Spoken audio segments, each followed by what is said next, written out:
ఒకసారి ఊహించుకోండి, మీరు మీ డెస్క్ ముందు కూర్చున్నారు. ఏం చేయాలో, మీ లైఫ్ ని ఇంకొక మెట్టుకి ఎలా ఎక్కించాలో, ఏ పని పూర్తి చేయాలో మీకు 100% తెలుసు. మీ చేతిలో ఉన్న పుస్తకాన్ని లేదా మీ ల్యాప్టాప్ ని ఓపెన్ చేశారు. సరిగ్గా అప్పుడే మీలో మీకే తెలియని ఒక కనపడని బరువు. బయట అంతా ప్రశాంతంగానే ఉంటుంది, కానీ మీ మైండ్ లోపల మాత్రం ఒక సైలెంట్ గా యుద్ధం మొదలవుతుంది. అది చాలా నెమ్మదిగా ఒక చిన్న సాకుతో స్టార్ట్ అవుతుంది. చాలా పెద్ద పనే చేయబోతున్నాం కదా, మైండ్ కొద్దిగా అలసిపోయినట్టు ఉంది. ఒక్క 5 నిమిషాలు జస్ట్ అలా ఫోన్ చూసి రీసెట్ అవుదాం, తర్వాత ఫుల్ ఫోకస్ తో మొదలు పెట్టొచ్చు. ఆ విధంగా స్క్రీన్ ని అన్లాక్ చేసిన మరుక్షణం అసలు ఏం జరుగుతుందో మీకు తెలిసే లోపలే 30 నిమిషాలు గాల్లో కలిసిపోతాయి. మీ ఎనర్జీ మొత్తం డ్రైన్ అయిపోయి ఒక్క మొక్క పని చేయకుండానే ఆ మెరుస్తూ ఉన్న స్క్రీన్ వైపు బ్లాంక్ గా చూస్తూ ఉండిపోతారు. వెంటనే మీలో ఒక గిల్ట్ మొదలవుతుంది. నాకు డిసిప్లిన్ లేదు, నా లైఫ్ ఇంతే అని మిమ్మల్ని మీరే తిట్టుకుంటారు. మీలో మీరే కుమిలిపోతారు.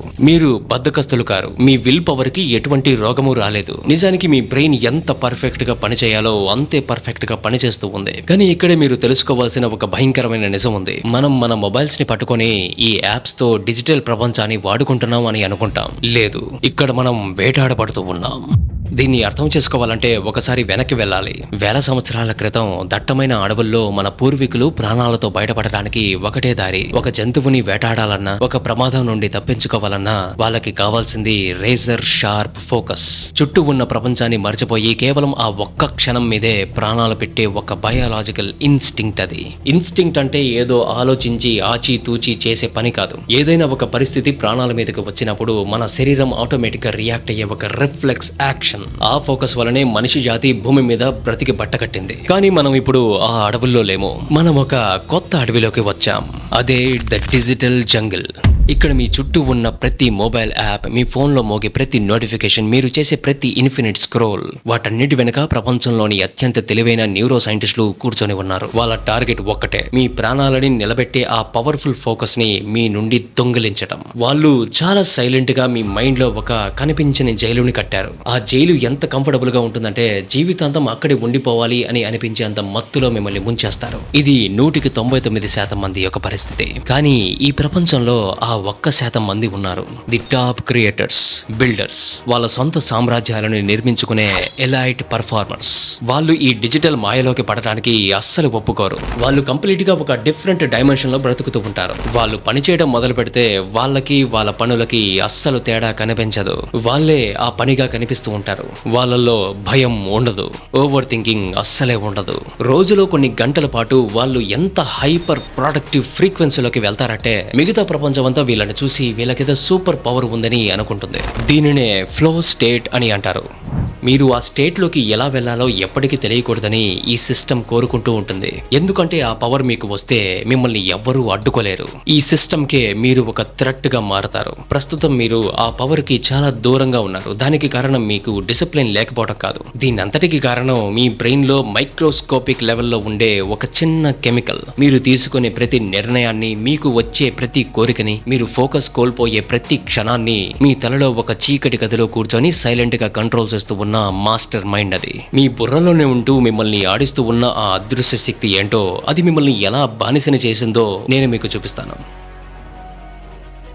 మీ బ్రెయిన్ లోపల ఎప్పుడూ వేటాడడానికి రెడీగా ఉండే ఒక అదృశ్యమైన సింహం ఉంది. దాని ఏకైక లక్ష్యం మిమ్మల్ని బ్రతికించడం, మిమ్మల్ని గెలిపించడం. ఒక మనిషి తన లైఫ్ లో అద్భుతాలని సాధించడానికి, కష్టాలని దాటుకుని ఎదగడానికి కావలసిన పవర్ఫుల్ ఇంజిన్ ఇదే. ఈ సింహాన్ని నడిపించే ఒకే ఒక ఇంధనం డోపమైన్. ఇక్కడే చాలా మంది తప్పుగా అర్థం చేసుకుంటూ ఉంటారు. డోపమైన్ అంటే ఏదో సాధించిన తర్వాత వచ్చే సంతోషం అని అనుకుంటూ ఉంటారు. అది పూర్తిగా నిజం కాదు. ఎందుకంటే మీరు ఒకటి సాధించిన తర్వాత వచ్చే ఆ కిక్కు కోసం మిమ్మల్ని ముందుకు నడిపించేలా చేసే ఒక కోరిక. ఎముకలు కొరికే చలిలో వణుకుతూ ఉన్నా సరే ఆ వేట కోసం పరిగెత్తేలా చేసే భయంకరమైన ఆకలి అది. వేల సంవత్సరాల క్రితం మీలో ఉన్న ఈ సింహం ఒకే ఒక చుక్క డోపమైన్ కోసం ఎంతో కష్టపడాల్సి వచ్చేది. ఆహారం సంపాదించడం, ఇల్లు కట్టుకోవడం, కొత్త ప్రాంతాలను వెతకడం, వీటన్నిటికీ విపరీతమైన ఎనర్జీ కావాలి. ఆ పని చాలా కష్టంగా ఉండేది. కానీ ఆ కష్టం చివరిలో దొరికే ఆ చిన్న డోపమైన్ స్పైక్ ఆ నొప్పులన్నిటినీ మర్చిపోయేలా చేసేది. మన బ్రెయిన్ డిజైన్ డిజైన్ అయింది ఈ కష్టం కోసమే. కానీ ఈ డిజిటల్ జంగిల్ వచ్చిన తర్వాత సీన్ మొత్తం రివర్స్ అయింది. మీ ఉదయం ఎలా ఉంటుందో ఒక్కసారి కళ్ళు మూసుకొని ఆలోచించండి. మంచం మీద నుండి కాళ్ళు కింద పెట్టక ముందే మీ చెయ్యి ఆటోమేటిక్ గా ఫోన్ వైపు వెళ్తుంది. స్క్రీన్ మీద ఒక రెడ్ నోటిఫికేషన్ కనిపిస్తుంది. అంతే, మీ లోపల ఆకలితో ఉన్న ఆ సింహానికి ఎవరో వచ్చి ఏ కష్టమూ పడకుండా ఫ్రీగా ఒక మాంసం ముక్కను విసిరినట్టు అవుతుంది. ఒక షార్ట్ వీడియోని ఓపెన్ చేస్తారు, నవ్వుతారు, ఇంకో మాంసం ముక్క స్క్రోల్ చేస్తుంటే ఎవరో పెట్టిన ఒక నెగటివ్ కామెంట్ కనిపిస్తుంది. మీకు కోపం వస్తుంది. మరికొంత ఫ్రీ ఫుడ్. ఉదయం 10 గంటలకల్లా మీరు మీ లైఫ్ కి ఉపయోగపడే ఒక్కటంటే ఒక్క అసలైన పని కూడా చేయకముందే మీ బుర్రలో ఉన్న ఆ సింహం కాస్త బాగా మేసి బద్ధకంగా తయారైపోతుంది. ఎలాంటి కష్టం పడకుండానే ఫ్రీగా దొరికే ఆ చీప్ డోపమైన్ తో మీ బ్రెయిన్ ని నింపేశారు కదా. ఆ తర్వాత ఉదయం 11 గంటలకి డెస్క్ ముందు కూర్చొని, సరే ఇప్పుడు నా ప్రాజెక్ట్ పని చూద్దాం, లేదా నా లైఫ్ ని మార్చే ఆ కొత్త స్కిల్ ఏదో నేర్చుకుందాం అని మీరు అనుకున్నప్పుడు ఏం జరుగుతుంది? మీలో ఉన్న ఆ సింహం మీ వైపు చూస్తుంది, కానీ కదలడానికి అస్సలు ఒప్పుకోదు. ఏ కష్టమో పడకుండా చేతిలో ఉన్న ఫోన్ ని చూసినప్పుడు ఫ్రీగా ఫుడ్ దొరుకుతూ ఉంటే మీ కష్టమైన లక్ష్యాల కోసం ఆ సింహం ఎందుకని వేటాడుతుంది? మీలో చాలా మంది జీవితంలో అలసిపోయారు అని అనుకుంటూ ఉంటారు. మీరు అలసిపోలేదు, మీరు అతిగా మేపబడ్డారు. చీప్ డోపమైన్ అనే కెమికల్ తో మీరు మేపబడ్డారు. ఒక సామ్రాజ్యాన్ని నిర్మించడానికి వాడాల్సిన ఆ పవర్ఫుల్ ఎనర్జీని వృధాగా ఆ మొబైల్ స్క్రీన్ మీద ఖర్చు పెట్టేశారు. మీ లక్ష్యాలను జయించాల్సిన ఆ కసిని ఈ చీప్ డిజిటల్ మాయ కోసం అమ్మేశారు. రోజంతా ఏమీ చేయకున్నా సరే రాత్రి పడుకునేటప్పుడు మీరు ఎందుకని అంత డిప్రెస్డ్ గా, మైండ్ అంతా ఎంటీగా ఫీల్ అవుతారో తెలుసా? కారణం ఇదే. ఆ సింహం పుట్టిందే వేటాడడానికి, కానీ మీరు దాన్ని తీసుకువచ్చి ఒక బోనులో బంధించారు. బట్ ఇక్కడ ఒక గుడ్ న్యూస్ ఉంది. మన బ్రెయిన్ పూర్తిగా పాడైపోలేదు. దాన్ని తిరిగి మళ్ళీ ట్రాక్ లోకి తీసుకురావచ్చు. అయితే దీనికోసం ఏదో ఒక మోటివేషన్ వీడియో చూడగానే ఆ సింహం ఆ పంజరాన్ని బద్దలు కొట్టుకుని బయటకు వచ్చి పరిగెడుతుందని ఆశించకండి. మీ బ్రెయిన్ ని రీసెట్ చేయడానికి మీ లోపల ఉన్న ఆ చీప్ డోపమైన్ ని బయటకు పంపేసి మీ ఫోకస్ ని మళ్ళీ ఆ అడవిలోకి పంపడానికి ఉన్నది ఒకే ఒక మార్గం. మీరు ఆ సింహాన్ని పస్తు ఉంచాలి. ఆ ఫ్రీ డోపమైన్ సప్లై ని కట్ చేయాలి. మిమ్మల్ని మీ పనితో పాటు ఒక గదిలో బంధించుకోవాలి. ఏది ఏమైనా సరే వేరే ఎటువైపు చూడకూడదని మీరు డిసైడ్ అవ్వాలి. మీరు ఇలా చేసినప్పుడు మొదటిగా మీ బ్రెయిన్ పానిక్ అవుతుంది. ఆ చీప్ గా వచ్చే ఆ ఫ్యూయల్ కోసం అరుస్తుంది. లోపల ఎక్కడో ఒక నరకం కనిపిస్తుంది. ఈ కష్టం నా వల్ల కాదు అని గెలగెలా కొట్టుకుంటుంది. ఆ మొదటి 15 నిమిషాలు మీకు ఒక సైకలాజికల్ టార్చర్ లాగా అనిపిస్తుంది. ప్రపంచంలో ఉండే టాప్ పర్ఫార్మర్స్ ఈ స్థితినే ది ఫ్రిక్షన్ అని పిలుస్తారు. 199 మంది మొదటిగా ఈ ఫ్రిక్షన్ ని ఫేస్ చేయగానే భయపడిపోయి సరెండర్ అయిపోతారు. కంఫర్టబుల్ గా ఉండే ఆ డిస్ట్రాక్షన్ వెనక్కి వెళ్లి దాక్కుంటారు. ఆ జైలులోనే ఉండిపోవడానికి ఇష్టపడతారు. మన జీవితాలు ఓడిపోయే క్షణం అదే. కానీ ఒకవేళ మీరు ఓడిపోకపోతే ఏం జరుగుతుంది? ఆ నిశ్శబ్దంలోనే అలాగే కూర్చొని ఆ పానిక్ ని పంటి బిగువన భరించి మీ పని వైపే అలాగే చూస్తూ ఉంటే ఏం జరుగుతుంది? మీరు ఈ ఫ్రిక్షన్ అనే అగ్ని పరీక్ష నుండి బయటపడిన మరుక్షణం మీ బ్రెయిన్ లో ఒక బయోలాజికల్ స్విచ్ ఆన్ అవుతుంది. మీ మైండ్ లో నిరంతరం గోల చేసే ఆ భయం, ఆ ఇన్నర్ క్రిటిక్ పూర్తిగా శాశ్వతంగా సైలెంట్ అయిపోతుంది. సరిగ్గా అప్పుడే మీరు ఒక కొత్త శూన్యంలోకి అడుగు పెడతారు. Welcome to the friction. 99% మనుషుల యొక్క శక్తి సామర్థ్యాలు, వాళ్ళు కనే కలలు చనిపోయే శ్మశానం ఇదే. మీరు డెస్క్ ముందు కూర్చుంటారు. బ్రౌజర్ లో అనవసరమైన ట్యాబ్స్ అన్ని క్లోజ్ చేసేస్తారు. ఫోన్ ని సైలెంట్ లో పెట్టి దూరంగా పడేస్తారు. మీ ముందు ఉన్న ఆ బ్లాంక్ పేజీ వైపు లేదా మీ బిజినెస్ ప్లాన్ వైపు చూసిన మరుక్షణం మీ ఛాతి మీద ఎవరో 100 కిలోల బరువుని పెట్టినట్టు అనిపిస్తుంది. ఊపిరి ఆడని ఫీలింగ్. ఎందుకంటే మీ బ్రెయిన్ కి ఆ చీప్ డోపమైన్ సప్లై అనేది కట్ అయిపోయింది కాబట్టి. అప్పుడే మీ మైండ్ లో ఒక వాయిస్ చాలా గట్టిగా అరవటం స్టార్ట్ చేస్తుంది. అది మీతో ప్రాధేయపడుతుంది, బేరాలు మాట్లాడుతుంది. ఒక్క 5 నిమిషాలు బ్రేక్ తీసుకుందాం. రాత్రి సరిగ్గా నిద్రపోలేదు కదా, ఇది రేపు చేద్దాం. అసలు దీన్ని పూర్తిగా ఎలా చేయాలో నీకు తెలీదు. మధ్యలో ఫెయిల్ అయ్యే ఛాన్సులు చాలానే ఉన్నాయి. ఈ విధంగా వాయిస్ వినిపిస్తూ ఉంటుంది. చాలా మంది ఈ వాయిస్ ని వినగానే భయపడిపోయి మొదట్లోనే గివ్ అప్ ఇచ్చేస్తారు. మళ్ళీ ఆ డిజిటల్ జైలులోకి వెళ్లిపోయి ఒక బానిసలాగా ఉండిపోవడానికి ఇష్టపడతారు. కానీ మీరు ఆ సూపర్ హ్యూమన్ ఫ్లో లోకి ప్రవేశించాలి అని అనుకుంటే సరిగ్గా ఇదే క్షణంలో అసలు మీ బ్రెయిన్ లో ఏం జరుగుతుందో మీరు తెలుసుకోవాలి. మీ బుర్రలో వినిపిస్తూ ఉన్న ఆ వాయిస్ మీరు కాదు, అది మీ బ్రెయిన్ లోని ఒక భాగం.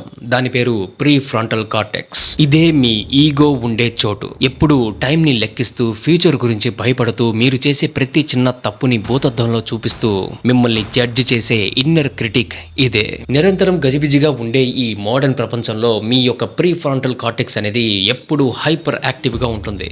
ఇది మీ మీద మీకే అనుమానం వచ్చేలా చేస్తూ నిరంతరం గొనుగుతూనే ఉంటుంది. కానీ ఈ వాయిస్ ని కట్ చేసి పడేసే ఒక బయోలాజికల్ ఓవర్ రైడ్ కోడ్ అనేది మీ బ్రెయిన్ లోనే దాగి ఉంది. ఒకసారి ఊహించండి, 1000 అడుగుల ఎత్తులో ఉన్న ఒక నెటారైన కొండను ఎలాంటి తాడు సేఫ్టీ లేకుండా ఎక్కుతూ ఉన్న ఒక ఫ్రీ సోలో రాక్ క్లైంబర్.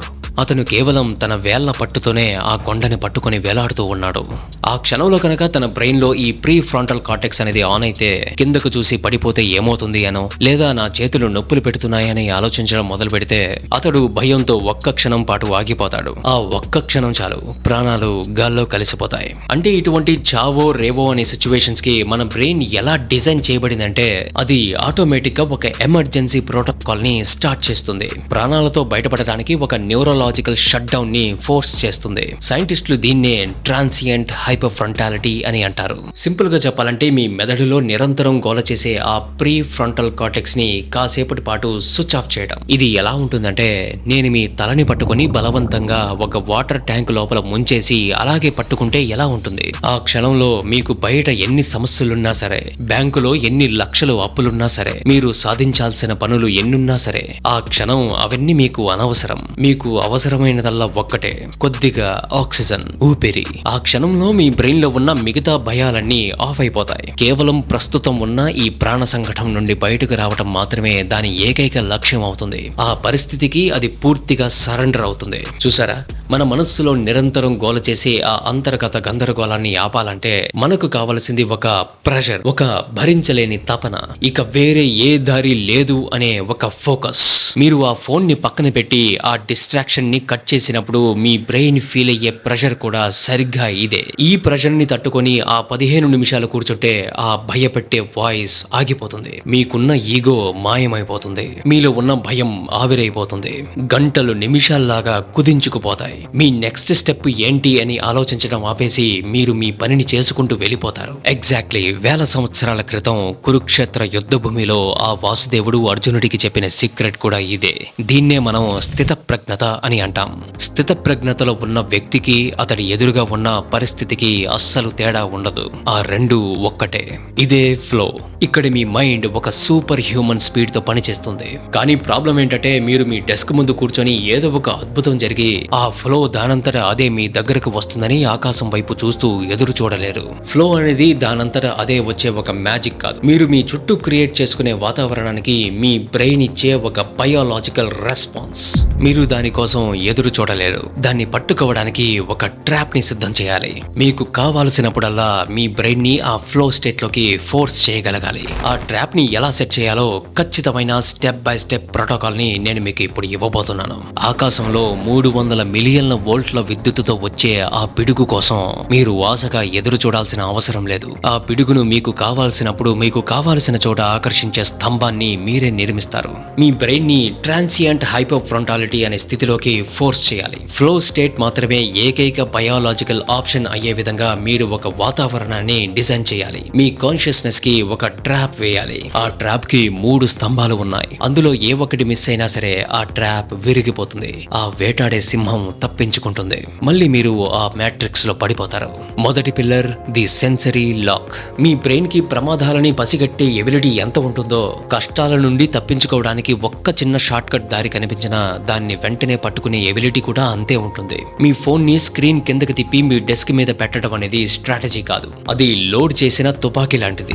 మీ చేతికి సరిగ్గా 12 అంగుళాల దూరంలో అంతులేని ఫ్రీ డోపమైన్ ఉందని మీ సబ్ కాన్షియస్ మైండ్ కి తెలుసు. దాన్ని పట్టుకోకుండా ఆపుకోవడానికే మీ బ్రెయిన్ తన ఎనర్జీని సగం ఖర్చు చేసేస్తుంది.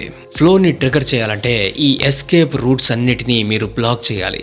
ఫోన్ వేరే గదిలో ఉండాలి. ఎక్స్ట్రా ట్యాబ్స్ అన్ని క్లోజ్ చేయాలి. మీ నర్వస్ సిస్టమ్ కి ఒకే ఒక సిగ్నల్ వెళ్ళాలి. మనం ఇప్పుడు వేటలో ఉన్నాం. ఇక్కడ ఎస్కేప్ అవ్వడానికి ఏ దారి లేదు. ఈ పనిని పూర్తి చేయాల్సిందే. వేరే దారి లేదని బ్రెయిన్ కి అర్థమైనప్పుడు అది ఆ పనిని ఖచ్చితంగా చేయాలి అని పూర్తిగా సరెండర్ అవుతుంది. రెండవ pillar, the golden ratio of difficulty. ఇది చాలా ఇంపార్టెంట్. ఇది ఎలా ఉంటుందంటే, ఒక వీడియో గేమ్ ఆడుతూ ఉన్నప్పుడు ఫస్ట్ లెవెల్ మరీ ఈజీగా ఉంటే మీకు బోర్ కొట్టేసి పక్కన పడేస్తారు. అదే ఫస్ట్ లెవెల్లోనే అత్యంత కష్టమైన ఛాలెంజ్ వస్తే చిరాకు వచ్చి గేమ్ ని డిలీట్ చేసేస్తారు. కానీ ఆ గేమ్ మిమ్మల్ని గంటల తరబడి ఎలా కట్టిపడేస్తుందో తెలుసా? మీ స్కిల్ కి సరిగ్గా సరిపోయే ఛాలెంజ్ ని మీకు ఇస్తూ నెమ్మదిగా కష్టం పెంచుకుంటూ వెళ్తుంది. ఎగ్జాక్ట్లీ మీ పని కూడా ఇంతే. మీ ముందు ఉన్న పని మీ ప్రస్తుత కెపాసిటీ కంటే ఒక 4% ఎక్కువగా కష్టంగా ఉండాలి. జిమ్ లో వెయిట్ లిఫ్ట్ చేసే వ్యక్తి తన బార్ కి ఇంకొక 2.5 కిలోలు యాడ్ చేసినట్టు. ఉదాహరణకి 10 పేజీలు చదవగలిగే వ్యక్తి మరో 2 పేజీలని ఎక్స్ట్రాగా చదవడం. 10తో పోలిస్తే 12 అనేది కొంచెం పెరిగినట్టే కదా. అలాగే 10 పేజీలని ఆ ఎక్స్ట్రా 2 పేజీలతో పోలిస్తే అది చాలా చిన్నదిగా కూడా కనిపిస్తుంది. ఎగ్జాక్ట్లీ ఇదే ఆ స్వీట్ స్పాట్. ఇక్కడే మీ బండి ముందుకు కదలడం మొదలవుతుంది. ఈ స్వీట్ స్పాట్ ని మీరు కరెక్ట్ గా పట్టుకుంటే మీ బ్రెయిన్ కి బోర్ కొట్టదు, భయము వేయదు. మీ బ్రెయిన్ 100% తన ప్రాసెసింగ్ పవర్ ని ఆ పని మీద పెట్టాల్సి వస్తుంది. గతం గురించో భవిష్యత్తు గురించో ఆలోచించడానికి తన దగ్గర ఇక పవర్ ఉండదు. మీరు ఆ పనిలో పూర్తిగా లాక్ అయిపోతారు. మూడవ pillar, the immediate feedback loop. గుర్తుపెట్టుకోండి, మీ బ్రెయిన్ అని చెప్పే ఆ సింహాన్ని నడిపించే ఇంధనం డోపమైన్. ఫ్లోలో ఉన్నప్పుడు అది సరైన దారిలోని వెళ్తున్నానని ఆ వేటాడే సింహానికి తెలియాలి. ఒక పెద్ద బిజినెస్ ని బిల్డ్ చేయాలి. ఇటువంటి గోల్స్ ని పెడితే ఆ సింహానికి అర్థం కాదు. ఎప్పుడో 3 ఏళ్ల తర్వాత వచ్చే రిజల్ట్ కోసం మీ బ్రెయిన్ ఇప్పుడు మీకు ఎనర్జీని ఇవ్వదు. అందుకే ఆ పెద్ద గోల్ ని చిన్న చిన్న మైక్రో యాక్షన్స్ గా బ్రేక్ చేయాలి. మీరు ఒక సబ్జెక్ట్ లో ఉన్న కష్టమైన కాన్సెప్ట్ ని అర్థం చేసుకున్నారు, డోపమైన్ హిట్ అవుతుంది. మీ బిజినెస్ ఐడియాని మొదటిసారిగా ఒక పేపర్ మీద క్లియర్ గా రాశారు, డోపమైన్ హిట్ అవుతుంది. లేదా మీ ఇంట్లో ఎప్పటి నుంచో చిందరవందరగా ఉన్న గదిలో కనీసం ఒక టేబుల్ నైనా నీట్ గా సర్దుకున్నారు, డోపమైన్ హిట్ అవుతుంది. ఇలా చిన్న చిన్న విజయాలని కలుపుకుంటూ వెళ్ళాలి. అప్పుడు మీ బ్రెయిన్ కి ఒక రియల్ టైం ఫీడ్బ్యాక్ వస్తుంది, నేను సరైన దారిలోనే ఉన్నాను అని. ఆ డోపమైన్ బూస్ట్ తో మీ బ్రెయిన్ ఇంకా వేగంగా పరిగెడుతుంది. Sensory lock, golden ratio, feedback. ఈ 3 పిల్లర్స్ ని మీరు సరిగ్గా వాడుకుంటే మీరు మీ పనిని పూర్తి చేయడం మాత్రమే కాదు, దానిని చించి పాడేస్తారు.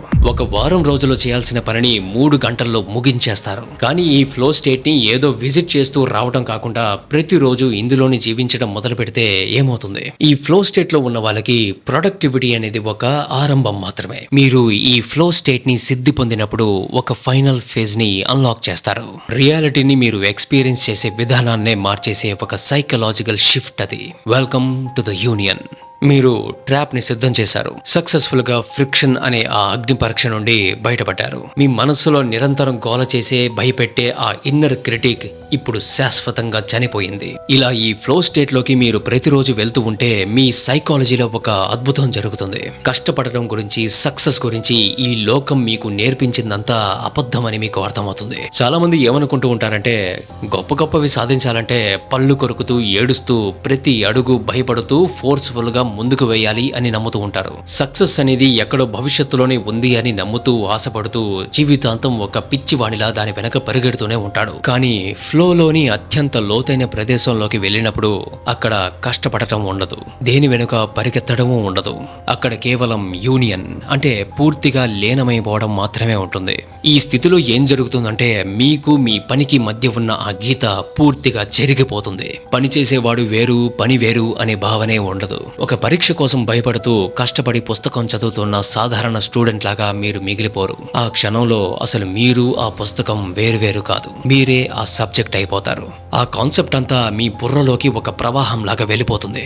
ఆఫీస్లో ఒక పెద్ద ప్రాజెక్ట్ చేస్తూ ఉన్నా లేదా 10 మంది ముందు నిలబడి మాట్లాడుతూ ఉన్నా నేను ఎక్కడ తప్పు చేస్తానో, వాళ్ళు ఏమనుకుంటారో అనే భయపడే వ్యక్తిలా మీరు ఇకపై ఉండరు. ఆ క్షణం అసలు మీరు ఆలోచించకుండానే మీ నోట మాట వస్తుంది. ఒక ప్రవాహం లాగా మీ బ్రెయిన్ ఆటోమేటిక్ గా అత్యంత అద్భుతమైన ఆలోచనలను బయటకు పంపుతూ ఉంటుంది. గ్రౌండ్ లో క్రికెట్ ఆడుతూ ఉన్నప్పుడు బంతి ఎటు వస్తుందో అని లెక్కలు వేసుకునే సాధారణ ఆటగాడిలా మీరు ఉండరు. ఆ క్షణంలో మీ చేతుల్లో ఉన్న బ్యాట్ మీకు వేరే వస్తువులా అనిపించదు, అది మీ శరీరంలో ఒక భాగమైపోతుంది.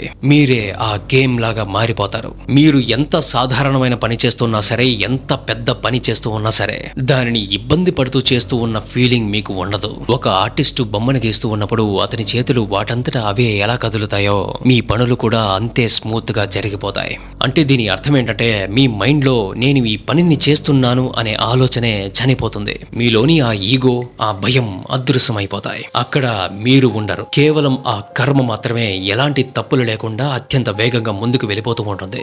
రేపటి గురించి భయం అనేది ఉండదు, ఎందుకంటే ఫ్లోలో భవిష్యత్తు అనేదే లేదు. నిన్నటి గురించి ఆందోళన ఉండదు, ఎందుకంటే గతం అప్పటికే చనిపోయింది.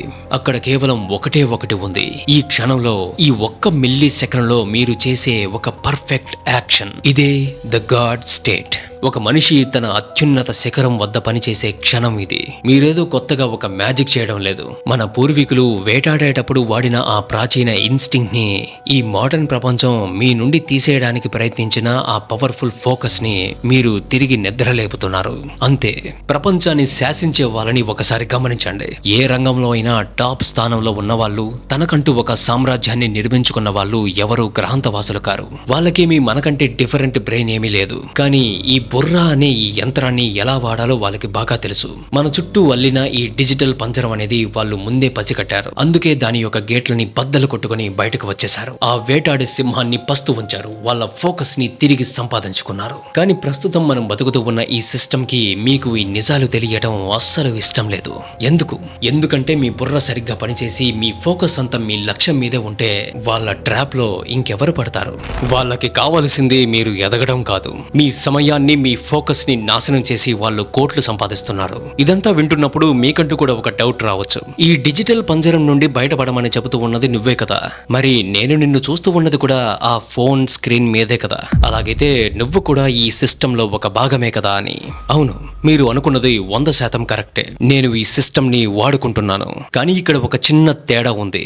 వాళ్ళు మిమ్మల్ని బానిసగా మార్చడానికి, మీ జీవితంలో అసలు ఎదుగుదలే లేకుండా ఒక బ్రాయిలర్ కోడిలాగా ఒకే చోట ఉంచడానికి మీ డోపమైన్ ని హైజాక్ చేస్తున్నారు. కానీ ఆ పంజరం యొక్క తలుపుని ఎలా బద్దలు కొట్టాలో మీకు నేర్పించడానికి నేను ఇదే స్క్రీన్ ని ఒక ఆయుధంలా వాడుతున్నాను. ఈ అడవిలో తప్పిపోయిన మీకు బయటకు వచ్చే దారిని చూపించడానికి ఈ వీడియోలను చేస్తున్నాను. ఇదంతా విన్న తర్వాత మీలో ఇంకో ప్రశ్న కూడా రావచ్చు. అంటే ఈ టెక్నాలజీకి ఇప్పుడు మనం దూరంగా వెళ్ళిపోవాలా? ఈ స్మార్ట్ ఫోన్స్, మొబైల్ యాప్స్ అనేవి అంత చెడ్డవా? ఎంటర్టైన్మెంట్ కి పూర్తిగా దూరంగా ఉండాలా అని? ఖచ్చితంగా కానే కాదు. నేను ఈ ఆధునిక ప్రపంచానికి, టెక్నాలజీకి వ్యతిరేకం కాదు. నేను ఈ మొబైల్ యాప్స్ కి, ఇంటర్నెట్ కి వ్యతిరేకం కాదు. అసలు మీరు వాటికి వ్యతిరేకంగా అవ్వాల్సిన అవసరమే లేదు. నిజం చెప్పాలంటే ఒక సామ్రాజ్యాన్ని నిర్మించడానికి, దాన్ని నాశనం చేసుకోవడానికి మధ్య చాలా సన్నని గీత ఉంటుంది. అదెలానో వివరిస్తాను, బాగా గమనించండి. వేల సంవత్సరాల క్రితం మనిషి మొదటిసారి నిప్పును చూసినప్పుడు ఏం జరిగిందో తెలుసా? అది అడవులను దహించి వేసింది. ఆ భయంకరమైన మంటలను చూసి సగం మంది మనుషులు భయంతో గుహల్లోకి పారిపోయారు. నిప్పు అంటేనే నాశనం అని ఫిక్స్ అయ్యారు. ఎప్పటికీ దాన్ని ముట్టుకోకూడదని డిసైడ్ అయ్యారు. కానీ ఒక మనిషి మాత్రం పారిపోలేదు. ఆ నిప్పును దగ్గరగా గమనించాడు. దాన్ని అర్థం చేసుకున్నాడు. ఆ నిప్పు చుట్టూ రాళ్లను పేర్చి దాన్ని ఎలా కంట్రోల్ చేయాలో నేర్చుకున్నాడు. ఆ కంట్రోల్ చేసిన నిప్పుతోనే మనిషి వంట వండుకున్నాడు. చలికాలంలో తనను తాను కాపాడుకున్నాడు. అదే నిప్పుతో ఇనుమును కరిగించి ఆయుధాలు, చక్రాలు తయారు చేశాడు. గుహల్లో దాక్కున్న మనిషి అద్భుతమైన నగరాలను నిర్మించే స్థాయికి వెళ్ళడానికి కారణం ఆ ఒక్క నిప్పే. నిప్పు అనేది మంచి కాదు, చెడు కాదు, అది ఒక శక్తి. దానిని చూసి పారిపోయిన వాడికి, దానిని కంట్రోల్లోకి తీసుకుని వాడుకున్న వాడికి మధ్య ఉన్న సన్నని గీతే మనిషి చరిత్రను మార్చేసింది. ఇప్పుడు మీరు మీ చేతిలో పట్టుకున్న ఆ smart phone, internet, social media ప్రతి ఒక్కటి ఆ నిప్పు లాంటివే. ఈ ఇంటర్నెట్ ప్రపంచంలో నాలెడ్జ్ మొత్తాన్ని మీ అరిచేతిలో పెట్టే ఒక అద్భుతమైన లైబ్రరీ. ఎంటర్టైన్మెంట్ అనేది తప్పు కాదు. మీరు రోజంతా కష్టపడి మీ లక్ష్యం కోసం ఒక పెద్ద పనిని పూర్తి చేసిన తర్వాత మీ బ్రెయిన్ కి రిలాక్సేషన్ అవసరం. దానికి ఎంటర్టైన్మెంట్ కావాలి. ఈ యాప్స్ అన్ని మన జీవితాన్ని ఈజీ చేయడానికి, మనల్ని ముందుకు తీసుకువెళ్ళడానికి వచ్చిన పవర్ఫుల్ టూల్స్. కానీ ఆ సన్నని గీత ఎక్కడ ఉందంటే, ఆ టెక్నాలజీని మీరు కంట్రోల్ చేస్తున్నారా లేదా ఆ టెక్నాలజీ మిమ్మల్ని కంట్రోల్ చేస్తుందా అనే విషయంలో. మీరు ఒక కొత్త స్కిల్ నేర్చుకోవడానికి, మీ బిజినెస్ పెంచుకోవడానికి, లేదా ఒక పని తర్వాత ఉద్దేశపూర్వకంగా రిలాక్స్ అవ్వడానికి ఆ ఫోన్ ని వాడితే ఆ నిప్పుని వాడుకొని మీరు వంట వండుకున్నట్టు. కానీ గంటల తరబడి ఏ ఆలోచన లేకుండా, కనీసం మీరు ఏం చేస్తున్నారో కూడా మీకు తెలియకుండా ఒక జాంబీ లాగా ఆ స్క్రీన్ ని ఆటోమేటిక్ గా స్క్రోల్ చేస్తూ కూర్చుంటే ఆ నిప్పుతో మీరు మీ ఇంటినే తగలబెట్టుకున్నట్టు. నేను మీ ఫోన్లు విసిరేసి అడవుల్లోకి వెళ్ళిపోమని చెప్పట్లేదు. ఆయుధం అత్యంత పదునైనది. అది మీ చేతుల్లో ఉండాలి. దాని బటన్ మీ కంట్రోల్లో ఉండాలి. మీరు ఆ ఆయుధం చేతిలో కీలుబొమ్మ కాకూడదు అని మాత్రమే చెబుతున్నాను. ఫ్లోలోకి వెళ్ళడం అంటే టెక్నాలజీని వదిలేసి సన్యాసిలా మారడం కాదు. ఆ టెక్నాలజీని, మీ అటెన్షన్ ని ఒక దేవుడిలా మీరు శాసించడం. ఆ సన్నని గీతను దాటి పంజరంలో ఉన్న ఆ నిప్పుని మీ చేతుల్లోకి తీసుకోండి. గుర్తుపెట్టుకోండి, మీరు చేసేది సరైన పనే అయితే, అది ధర్మంగా ఉంటే సామ్రాజ్యాలు వాటంతటా అవే నిర్మించబడతాయి. ఇప్పుడు మీలో ఉన్న సింహం యొక్క బోను తాళాలు తీసివేయబడ్డాయి. మిమ్మల్ని ఛాలెంజెస్ లోకి, రిస్క్ లోకి నెట్టే ఆ ఫ్రిక్షన్ మీ కోసం ఎదురు చూస్తూ ఉంది. ఇది వేటాడాల్సిన సమయం.